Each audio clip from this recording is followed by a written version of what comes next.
साथियों, आपका हमारे चैनल ज्ञान और अज्ञान में हार्दिक स्वागत है। भगवान श्री हरि की कृपा आप पर हमेशा बनी रहे।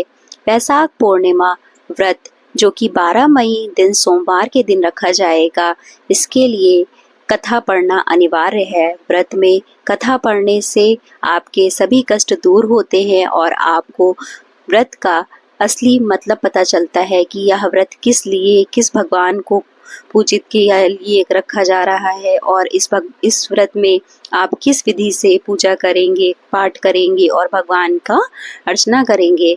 इससे पहले कि आपको सभी जानकारी प्राप्त हो, हम आपको यह कथा सुनाते हैं।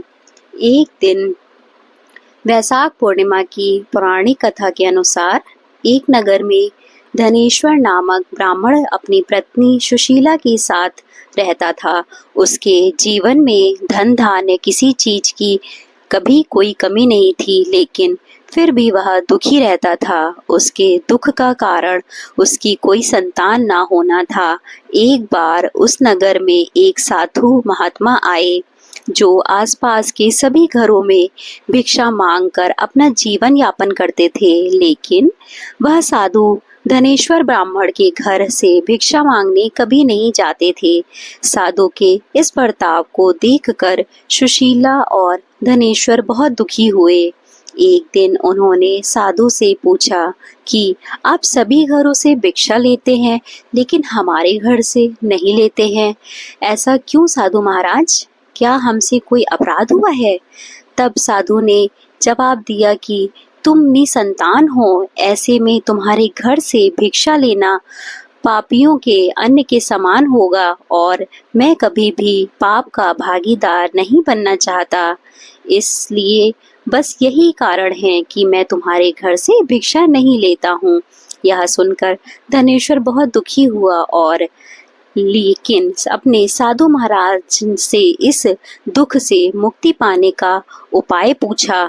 तब साधु महाराज ने ब्राह्मण दंपत्ति को 16 दिन तक मां चंडी की पूजा करने की सलाह दी। इसके बाद धनेश्वर और उसकी पत्नी के विधि विधान से इस व्रत का पालन किया। दंपत्ति की इस आराधना से प्रसन्न होकर मां काली प्रकट हो गई और उन्होंने सुशीला को गर्भवती होने का वरदान दिया। साथ ही उस ब्राह्मण दंपत्ति को पूर्णिमा के दिन पूजा की विधि भी बताई।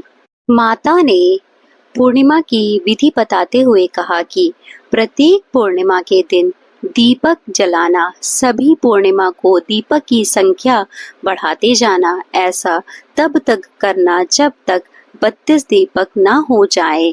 इस उपाय को करने से माता की कृपा से सुशीला गर्भवती हुई।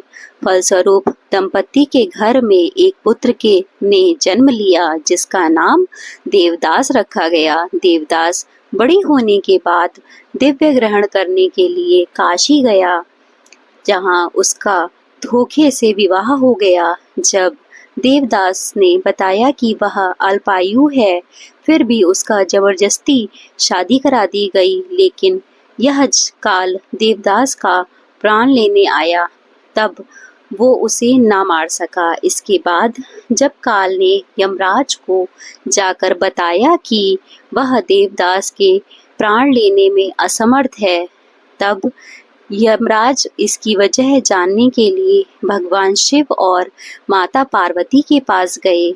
तब पार्वती माता ने यमराज को काली माँ से मिले वरदान के बारे में बताया और कहा कि ब्राह्मण दंपति ने पूर्णिमा का व्रत रखा है, इसलिए देवदास का कोई कुछ नहीं बिगाड़ सकता।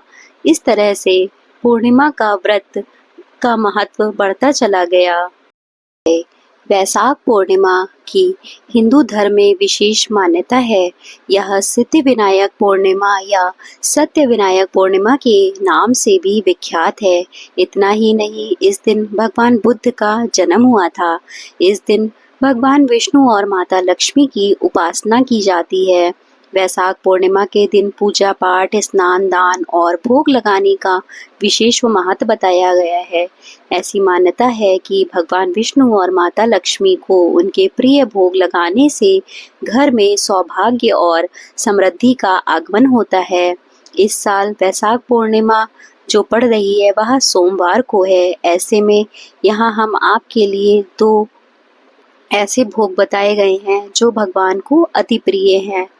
खीर बनाने के लिए सबसे पहले भगवान और लक्ष्मी माता की पूजा अर्चना की जाती है। इस दिन कुछ विशेष उपाय करने से लक्ष्मी जी की कृपा प्राप्त होती है और आपके घर के कलेश भी कट जाते हैं, बल्कि कलेशों से छुटकारा मिल जाता है। गृह कलेश से बिल्कुल राहत पाने के लिए आपको यह उपाय करना जरूरी है। अगर आप इस उपाय को जानना चाहते हैं तो आपको यह वीडियो पूरी देखनी पड़ेगी, जिससे कि आपको हर उपाय का सही मतलब पता होना चाहिए। अगर आपके जीवन में भी लड़ाई झगड़े से परेशान हैं तो पूर्णिमा के दिन किया गया यह उपाय आपके काम आ सकता है। इसके लिए पूर्णिमा के दिन भगवान विष्णु की विधिवत रूप से पूजा अर्चना करें। इसके बाद विष्णु जी को सफ़ेद चंदन का तिलक लगाएं और सुख शांति की कामना करें। इसके बाद ये चंदन खुद भी लगाएं। इस उपाय को करने से आपको अपनी स्थिति में सुधार देखने को मिल सकता है। जब भी आप अपने माथे पर चंदन का टीका लगाते हैं, इससे आपके अंदर सकारात्मक विचार उत्पन्न होते हैं और आपका मन शुद्ध रहता है। अच्छे अच्छे विचारों से आपका मन अच्छी चीज़ें सोचता है। आपका वह काम जो है वह उन्नति की ओर जाता है। आपका दिमाग उस तरीके से काम करता है जैसा आप उसे चलाना चाहते हैं और इसी से आपकी उन्नति बढ़ती है। चंदन का आपके जीवन में बहुत बड़ा महत्व होता है, इसलिए चंदन का टीका सदैव विष्णु भगवान को लगाएं और आप स्वयं भी इसको लगाएं। साथ ही माता लक्ष्मी का विधि विधान से पूजन करें। पूजा में माँ लक्ष्मी को लाल रंग के फूल और पीली चूली अर्पित करें। साथ ही उन्हें पूरा श्रृंगार चढ़ाएं, पीली चूड़ी पहनाएं। साथ ही इस दिन आप लक्ष्मी जी को चावल या मखाने की खीर का भोग लगा सकते हैं। ऐसा करने से माँ लक्ष्मी प्रसन्न होती हैं और साधक को सुख समृद्धि का आशीर्वाद देती हैं। अधिक लाभ प्राप्ति के लिए आप पूर्णिमा के दिन लक्ष्मी जी को अर्पित कर सकते हैं कनक धारा। कनक धारा स्रोत का पाठ भी करें और इसे माता लक्ष्मी को अर्पित करें। और उसके बाद सुबह सूर्योदय से पहले पानी में गंगा जल मिलाकर स्नान आदि कर लें। यदि संभव हो तो किसी पवित्र नदी में स्नान कर सकते हैं। इसके बाद सूर्य देव को जल अर्पित करें और ओम गणेय सूर्याय नमः मंत्र का जाप करें।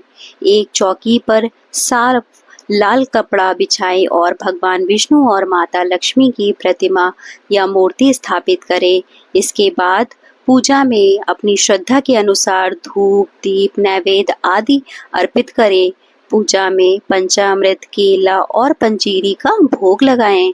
पूर्णिमा के दिन सत्यनारायण की कथा भी करनी चाहिए, जिससे कि आपको बहुत ही पुण्यदायी माना जाता है। ऐसे में इस दिन पंडित को बुलाकर सत्यनारायण की कथा करना अनिवार्य होता है। कथा के आसपास के लोगों को भी आमंत्रित करें और पूजा समाप्त होने के बाद परिवार और अन्य लोगों में प्रसाद का वितरण करें।